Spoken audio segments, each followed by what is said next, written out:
Good morning. Prime Minister Narendra Modi's mega cabinet reshuffle, the first in his second term, will be announced today at 6 p.m. The new cabinet, sources in the BJP claim, will be the youngest ever in India's history. The average age will be the lowest ever after the revamp. There will be more women ministers, is what we are hearing, and special representation will be given to those who have administrative experience. Now, does this mean that more people from outside politics will be sworn in, or those who were administrators converted to politicians, recent converts, are going to be given cabinet berths?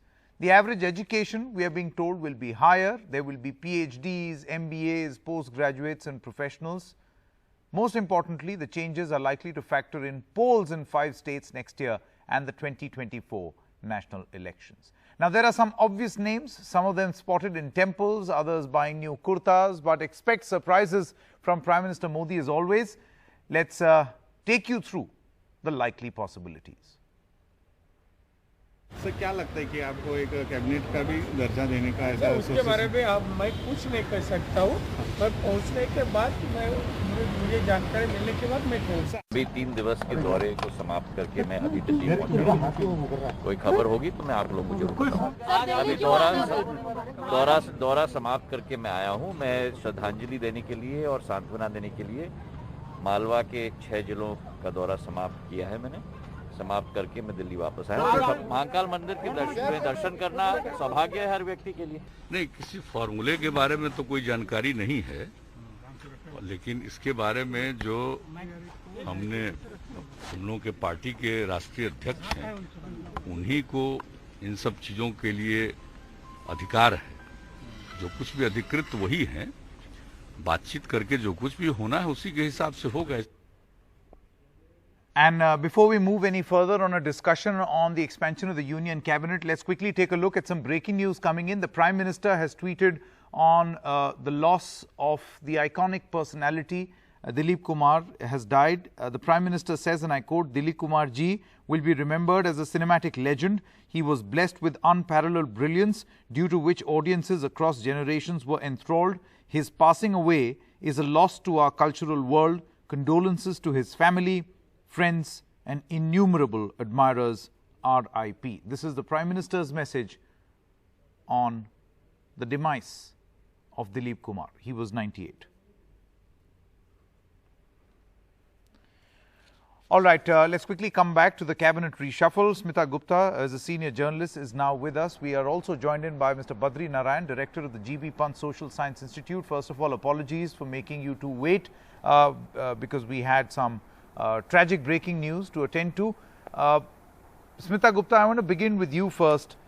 You know, this exercise, late last evening, we got feelers from, the higher ups as far as this government and its system is concerned, giving out how this is going to be, an indication of what to expect from the cabinet, that this will be the youngest in the history of India, that there will be more women representation, that there will be priority given to people who are PhDs, MBAs, postgraduates, that there will be equal representation from not just states but sub-regions or regions.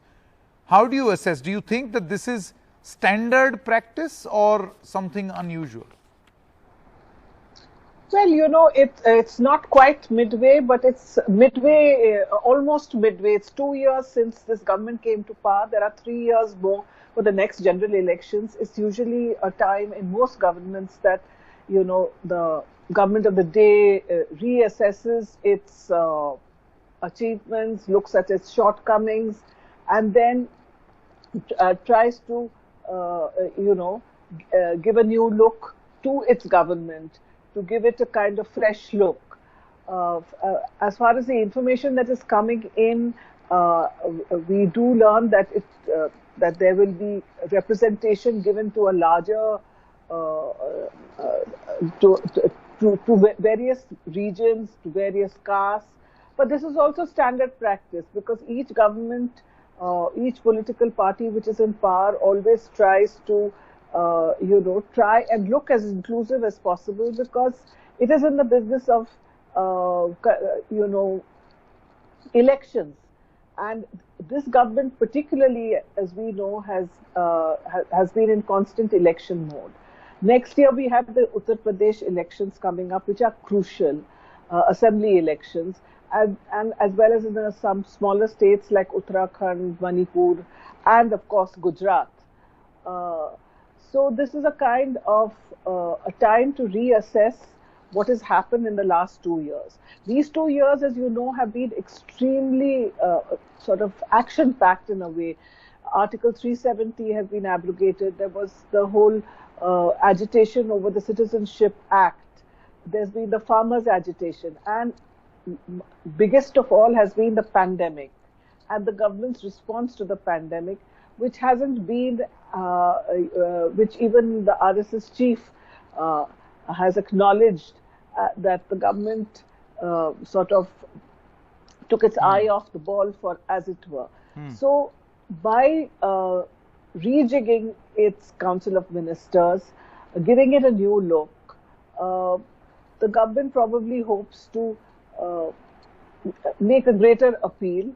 Maybe, apart from that, we also hear that there is going to be a new Ministry of Cooperation, which is going to look at the cooperatives, which is a very interesting idea. And so obviously there are some new ideas, but whether these changes will be just cosmetic in nature or whether they will not actually make a is difference on difficult the to ground say. will be very But interesting. I'd just like to add one thing, that this government has, I mean, this political party has been short of talent, which is why there is talk of getting in technocrats or getting in administrators.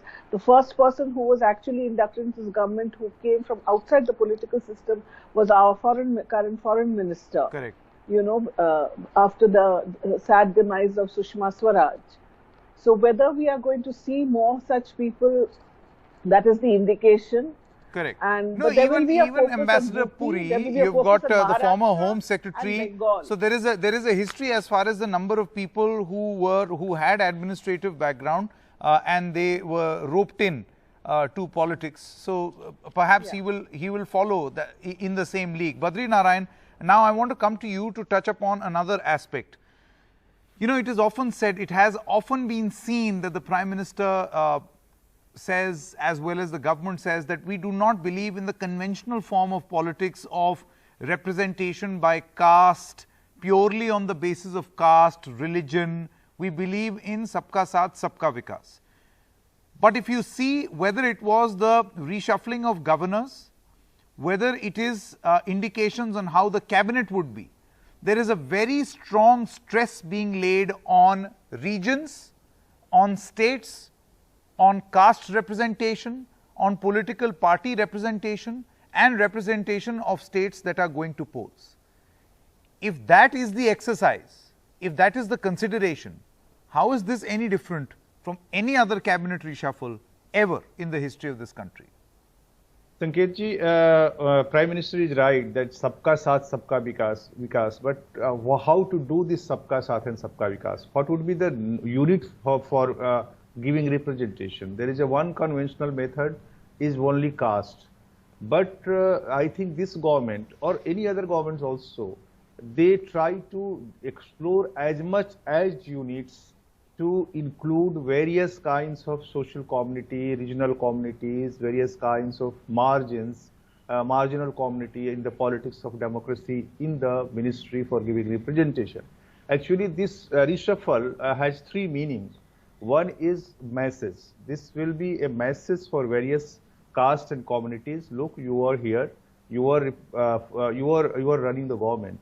So empowering them with this symbolic power of running the government, and also through not only symbolic power, through that democracy disseminates. Second is a message, and second is representation. Representation, as I said, various forms of units they are exploring: caste, religion, maybe region, maybe, and various kinds of youths, women, gender, various kinds of things.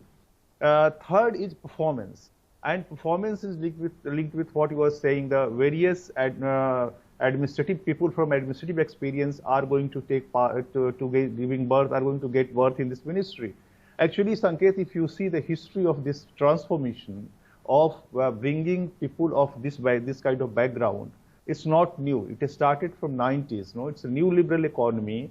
When implemented in India, it changed the form of politics and form of governance both.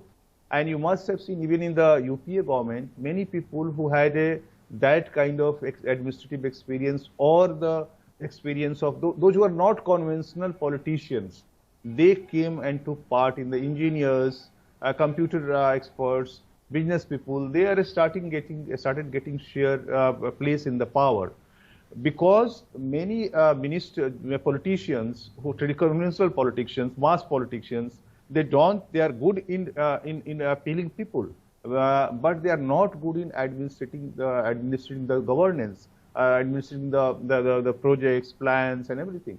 So it's a new change in the form of governance, and as a social analyst, I see a political analyst, it is a byproduct of post-90s liberal economy phenomena, because it made governance more and more complex. Now governance is not very simple. It's a computer oriented. You have various kinds of very complex processes of giving orders, receiving orders, implementing that. So that's kind of the bright future for MBAs, for CAs, for people like railway ministers, current railway ministers. No, like for instance, if I were to give you a quick example as to who stands where, you will get an idea of perhaps how people are educated as of this moment. So you've got a Jyotiraditya Scindia who has an MBA background. There is a Rita Bahuguna Joshi who is a PhD holder. But the point is that these people are not seen because of their, or not there in politics simply because of their educational background. They are known as proper politicians, hard-bred politicians in politics, in the heat and dust of Indian politics. So if you start looking at educational qualification, you will find that in existing politicians also. So there will be no surprises. Mr. Narayan Rane is an SSC graduate. Mr. Narayan. Sanketji, this is one form that you bring politicians who have this kind of background. But you can also see many people, those who are not trained politicians, those who are like this railway minister. No, I don't know him as politician. I know him when he came in the government. Or Jaishankar, he was IFS. So these people are coming in the politics because of the nature of politics is being so and so complex. The governance is becoming so and so complex. So it's better you choose people who are political leaders, popular leaders, and also that kind of background. So 2 in 1. And second is 1. Like those who are trained in various kinds of this kind of education or administrative experience, because ultimately you have to run the government, and so the nature of government is also changing day by day. Sanket. Correct. So it will be very interesting to see. Thank you very much to the two of you. By the way, we have been promised and we have been told that this is going to be the youngest cabinet, but a quick look at the list of probables, at least the big ones, gives you an idea that the government may be defining young or youth in a very different way. So Jyotiraditya Scindia is 50, Sarbananda Sonowal is 59, Narayan Rane is 69, Anupriya Patel is 40, Rita Joshi is 71, Varun Gandhi is 41, Sakaldeep Rajbhar is 65, Mr. Rajkumar from Manipur is 69, as well as Pashupati Nath Paras is 69 years old. So in politics, youth is defined very differently. Now, is this going to be the definition of youth, or are we actually going to see an extremely young union cabinet? Watch this space.